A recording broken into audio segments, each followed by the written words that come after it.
एक डमी उमेदवार म्हणजे चुकीचा उमेदवार दिल्यामुळं असं वातावरण निर्माण झालं की हे चुकीचा निर्णय झाला आहे आणि चुकीची उमेदवार आली हा त्यांना धडा शिकवला पाहिजे म्हणून त्या ठिकाणी सर्व मताने म्हणजे सर्व आंबेडकरी चळवळीतली सर्व गट आणि मी सर्व तिला सांगितलं होतं की जो निर्णय समाज घेईल मी त्यांच्याबरोबर. इकडं बघा की भाजपचा मला एकही आत्तापर्यंत उमेदवार भेटलेला नाही किंवा मला आमचं खरं अलायन्स भाजप आणि RP आहे, परंतु मला सुरुवातीपासून इथले कोणीही पदाधिकारी की त्यांनी माझ्याशी संपर्क साधला नाही, युती करायसाठी माझ्याकडे आलेले नाही. RPIला किती जागा पाहिजे ते सुद्धा मला विचारलं गेलं नाही आणि कुठल्याच प्रक्रियेमध्ये मला त्यांनी बोलवलं नाही आणि मला उमेदवार देताना सुद्धा विचारलेलं नाही आहे. म्हणून प्रश्नच उद्भवत नाही, नाही तर त्यांचासुद्धा या ठिकाणी विचार झाला असता. उमेदवार कोण आहे मला ते आत्तापर्यंत माहीत नाही. मी ऐकतो आहे कोणतरी डॉक्टर महिला आहे, भैयासाहेब पंडित असतील आणि आमदार विजय पंडित यांनी माझ्याशी संपर्क केला की आपल्याला ही निवडणूक लढवायची, परंतु एका रात्रीतून काय गोडबंगाल झालं हे मला अद्यापर्यंत समजलं नाही आहे. परंतु ज्या चुकीच्या पद्धतीनं ज्या वतीनं जी उमेदवारी दुसरी दिली एका म्हणजे त्या आता जी पारवे बाई आहे तिच्यावर अनेक केसेस आहेत, भ्रष्टाचारी आहे तिच्यावर अनेक केस आहेत. ती आत्ता मला आता कळालं की तिच्यावर वॉरंटसुद्धा आहे, म्हणजे आत्ता पहिल्यांदा बोलतो मी. वॉरंट असूनसुद्धा ती आता प्रचार करत फिरते. एक अशी बाई जे मुस्लिम समाज तिचं लिडिंग करतो आणि नगराध्यक्ष म्हणून मी तुम्हाला क्लिप दाखवतो. आनेवाला नगराध्यक्ष ये शेख निजाम आहे, उनको खुर्ची पे बिठाना आहे, हे असे भाषणं आहेत त्यांची. आणि मी तर सांगतो इथली बीड शहरातली पूर्ण जनता 18 पगड जातीतली जनता ही सुद्धा त्याला विरोध केल्याशिवाय राहणार नाही. कार्यकर्त्याच्या निवडणुका ह्या कार्यकर्त्यांनी लढल्या पाहिजे आणि हा मुद्दा पूर्णपणे टाळता आला असता, परंतु त्यांनी केलं नाही तसं. उलट याच्यामुळं जिल्ह्यामध्ये परिणाम होणार आहे आणि येणाऱ्या काळामध्ये महाराष्ट्रामध्ये सुद्धा परिणाम दिसून येईल. 100% सेटबॅक बसलेला आहे. त्यांना बीडमध्ये आता कुणी स्वीकारणार नाही मला वाटतं.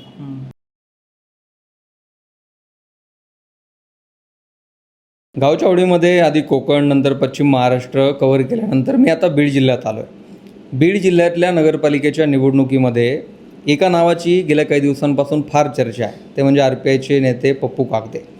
आधी त्यांना उमेदवारीचा शब्द राष्ट्रवादी काँग्रेसने दिला, तो फिरवला आणि नंतर एका महिलेला उमेदवारी देण्यात आली. पण त्या उमेदवारीवरनं प्रश्नचिन्ह उपस्थित केलं गेलं की तिथे डमी SC उमेदवार उभा केला गेला आहे. बऱ्याच गोष्टी आहेत आणि विशेष म्हणजे बीडमध्ये दलित समाजाने SC समाजाने आज एक निर्णय जाहीर केला की या निवडणुकीत पाठिंबा कोणाला द्यायचा. या निर्णयावरती ही मतं कोणाच्या पारड्यात जाणार आहेत किंवा या निवडणुकीत त्यांची भूमिका काय असणार आहे याच्यावर बोलण्यासाठी स्वतः पप्पू कागदे माझ्यासोबत आहेत. सगळ्यात पहिलं सुरुवात आजच्या तुमच्या निर्णयापासून. तुमचा जो निर्णय तुम्ही आज जाहीर केला आहे, तुम्ही जरी युतीमध्ये असलात राज्यात तरी तुम्ही इथे तुतारीला पाठिंबा देण्याचा निर्णय जाहीर केला आहे, असं काय? तुतारी म्हणून नाही आहे, ज्या पद्धतीनं उमेदवारी आली की एक डमी उमेदवार म्हणजे चुकीचा उमेदवार दिल्यामुळं त्या ठिकाणी एक आंबेडकरी चळवळीमध्ये पूर्ण जे घटक आहेत, जेवढे पूर्ण पक्ष आहेत त्यांच्यामध्ये एक कुठंतरी असं वातावरण निर्माण झालं की हे चुकीचा निर्णय झाला आहे आणि त्यामुळं सर्वांनी एकत्र आलं पाहिजे अशी भावना सर्व कार्यकर्त्याची सामाजिक क्षेत्रामध्ये काम करणारे जे लोक असतील, जे विचारवंत असतील, हे सगळ्याची भावना झाली आणि आपण एकत्र बसून काहीतरी जी प्रवृत्ती आली काही लोकांकडून आणि चुकीची उमेदवार आली हा त्यांना धडा शिकवला पाहिजे म्हणून त्या ठिकाणी सर्व मताने म्हणजे सर्व आंबेडकरी चळवळीतली सर्व गट आणि सर्व म्हणजे ज्याला म्हणू की 59 जाती SC मधल्या हा त्यांचा निर्णय. आणि मी सर्व तिला सांगितलं होतं की जो निर्णय समाज घेईल मी त्यांच्याबरोबर आणि आज बैठक झाली आणि बैठकीमध्ये सुमिता वाघमारे यांना सर्वांनी मिळून पाठिंबा दिला आहे आणि मी ते घोषित केलेलं आहे. तुम्ही राज्याचा विचार केला तर म्हणजे आता आठवले साहेब मंत्री आहेत युतीमध्ये, महायुतीत ते मंत्री आहेत केंद्रामध्ये, तुम्ही युतीतला एक घटक पक्ष आहात. इथे भाजपचा सुद्धा उमेदवार आहे, जरी तुमचं राष्ट्रवादीसोबत खटकलेलं असलं तरी भाजपचा इथे उमेदवार आहे. मग तुम्ही भाजपला पाठिंबा न देता तुतारीला देण्याचं कारण काय? इकडं बघा की भाजपचा मला एकही आत्तापर्यंत उमेदवार भेटलेला नाही किंवा मला आमचं खरं अलायन्स भाजप आणि RP आहे. राष्ट्रवादीबरोबर आमचं अलायन्स नाही आहेच, परंतु आमचं अलायन्स आहे भाजप आणि RP आहे आठवले साहेब. परंतु मला सुरुवातीपासून इथले कोणीही पदाधिकारी की त्यांनी माझ्याशी संपर्क साधला नाही, युती करायसाठी माझ्याकडे आलेले नाही. RPIला किती जागा पाहिजे ते सुद्धा मला विचारलं गेलं नाही आणि कुठल्याच प्रक्रियेमध्ये मला त्यांनी बोलवलं नाही आणि मला उमेदवार देताना सुद्धा विचारलेलं नाही आहे, म्हणून प्रश्नच उद्भवत नाही. नाही तर त्यांचासुद्धा या ठिकाणी विचार झाला असता. म्हणजे जर भाजपचे इथले स्थानिक नेते जे आहेत त्यांनी जर तुम्हाला विचारात घेतलं असतं तर तुमचा कदाचित तुम्ही विचार केला असता? 100% मी विचार केला असता. आमचं अलायन्स आहे, मी त्या गोष्टीचा विचार केला असता. परंतु तो मला त्यांनी संपर्क साधलाच नाही. मला कुठंही त्यांनी मला बोलवलं नाही किंवा संपर्क साधला नाही. उमेदवार कोण आहे मला ते आत्तापर्यंत माहीत नाही. मी ऐकतोय कोणतरी डॉक्टर महिला आहे. मग याच्यामध्ये आता संदीप क्षीरसागरांनी तुमच्याशी संपर्क साधला होता? माझा कुणाशी संपर्क नाही. मी कुणाची भेट घेतली नाही. मी सुरुवातीला ठरवलं की जो समाज निर्णय घेईल मी त्याच्यासोबत जाईल. आणि हे माझा निर्णय नाही, माझा रिपब्लिकन पक्षाचा निर्णय नाही, ह्या समाजाचा निर्णय. मी रामदासजी आठवले यांचा कट्टर कार्यकर्ता आहे. मी आठवले साहेब जे आदेश देतील मी ते आदेश पाळणारा माणूस आहे. परंतु इथली परिस्थिती एक वेगळी निर्माण झालेली आहे आणि त्याच्यामुळं जो समाज निर्णय घेतो, जेव्हा SC मधल्या 59 जाती निर्णय घेतात, मग त्याच्यामध्ये आमच्या अनुसूचित जाती आणि जमातीचे सुद्धा आहेत काही लोक. मग टकारी समाजाचे आहेत, वडार समाजाचे आहेत, असे तीसुद्धा लोक आमच्यासोबत आहेत. तिथं आम्ही काम करतो, एकत्र काम करतो. तीसुद्धा लोकांनी भूमिका घेतलेली आहे. इथे मतांचं समीकरण कसं आहे एकंदरीत, म्हणजे एकूण मतं आणि त्याच्यामध्ये SC समाजाचं मतदान किती आहे? बघा, इथं 1,72,000च्या आसपास वोटिंग आहे पूर्ण शहरामध्ये. जे आता अंतिम यादी प्रसिद्ध झाली त्याच्यामध्ये मुस्लिमचं वोटिंग काय 60-65 हजार काय वोटिंग आहे, 62-63 हजार वगैरे. त्याच्यानंतर मराठा समाज आहे, त्याच्यानंतर सर्व दलित समाज आहे काय 30,000पर्यंत येईल, 30-32 हजारापर्यंत. आणि त्याच्यानंतर मराठा समाज आणि मराठा समाजाच्या नंतर OBC समाजाचं हे या ठिकाणी मोठ्या प्रमाणात 30-35 हजार वोटिंग आहे. हे समीकरण आहे आणि ह्या समीकरण कुठंतरी जुळवण्याच्या नादामध्ये हा चुकीचा निर्णय त्यांनी घेतलेला आहे.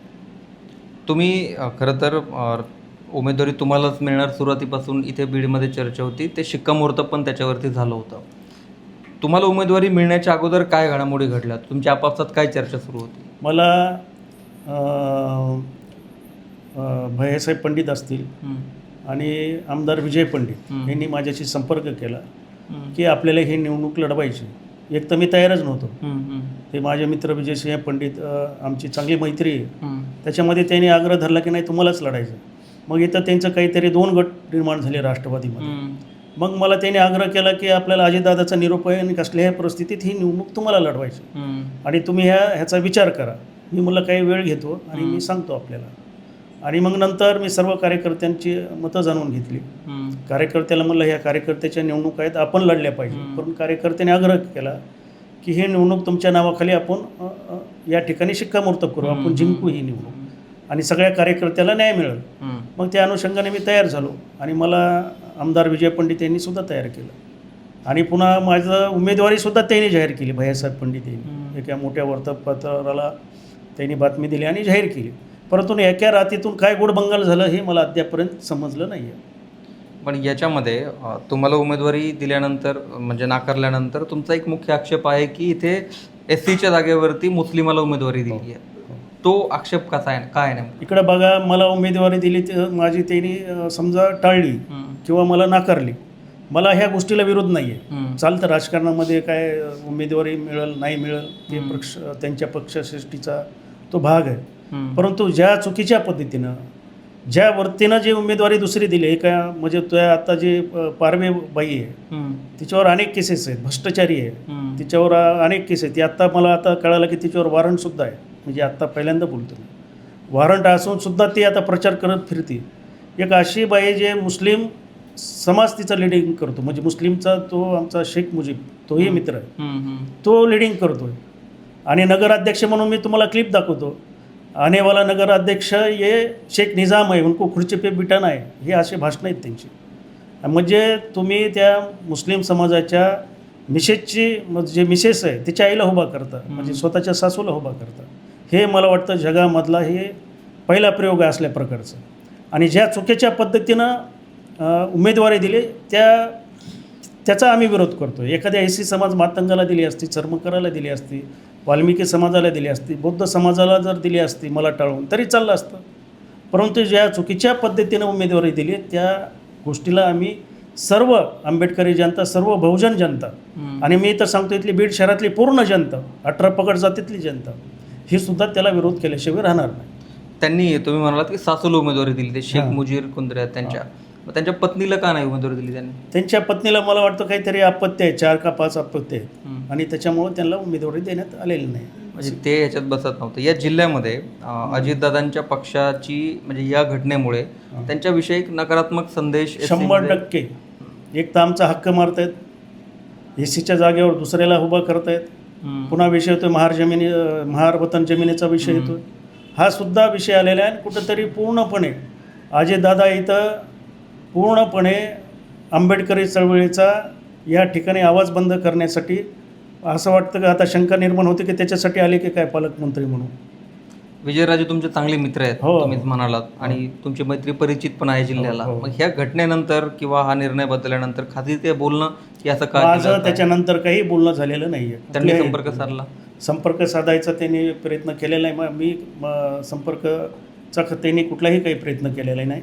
पण मी एका आपल्या मीडियामध्ये बघितलं की त्यांनी दिनगिरी व्यक्त केलेली आहे आणि ती मी ती समजू शकतो. माझ्या खातर, व्यक्ती खातर समजा माझ्यामुळं त्यांनी दिनगिरी व्यक्त केलेली आहे. परंतु ह्याच्यामध्ये पप्पू कागदे एकटा नाही आहे, पूर्ण समाज आहे. तुम्ही जी नंतरची जी कृती केली, तिकीट मला मिळालं, मी काय तिथं मी त्यांना माहीत आहे माझं स्वभाव, मला काय नगराध्यक्ष व्हायचं नव्हतं, त्यांनीच मला तयार केलं किंवा माझी अपेक्षा पण नाही आहे. हे कार्यकर्त्याचे मी सुरुवातीपासून सांगतो, कार्यकर्त्याच्या निवडणुका ह्या कार्यकर्त्यांनी लढल्या पाहिजे आणि म्हणून हा म्हणजे एकट्या पप्पू कागदेचा प्रश्न नाही आहे. हा समाजाचा जो त्यांनी निर्माण केलेला आहे हे सगळं, ह्या सगळ्या सामाजिक आता हा प्रश्न राहिलेला आहे. याच्यामध्ये तुम्ही आता जसं म्हणालात की म्हणजे विजयसिंह पंडितांनी दिलगिरी व्यक्त केली ती तुम्ही ती स्वीकारली, पण आता यानंतर तुमचं समर्थन करणारे जे काही मी सोशल मीडियावर पोस्ट पाहिल्या त्याच्यामध्ये फक्त SC समाजाचेच आहेत असं नाही, भरपूर लोक त्याच्यामध्ये तुमच्या समर्थनार्थ लिहित आहेत. हा मुद्दा खरं तर टाळता आला असता राष्ट्रवादीला ऐन निवडणुकीच्या तोंडावरती? टाळता आला असता. त्यांनी उमेदवारी चेंज करायला हवी होती. म्हणजे खऱ्याखुऱ्या एका त्या ठिकाणी भीमकन्नीला तिकीट दिलं पाहिजे होतं आणि हा मुद्दा पूर्णपणे टाळता आला असता, परंतु त्यांनी केलं नाही तसं.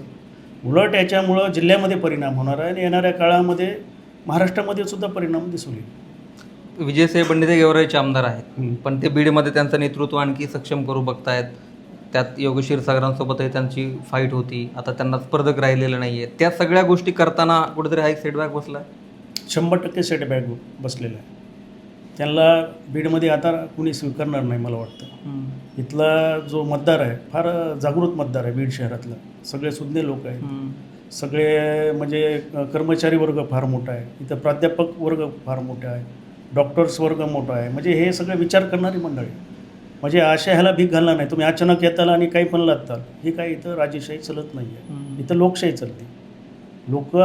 इथली लोक पूर्ण विचार करून मतदान देणारी आहे आणि त्यामुळं त्यांना इथं कुणीही मला वाटत नाही कुठलाही समाज स्वीकारणार नाही.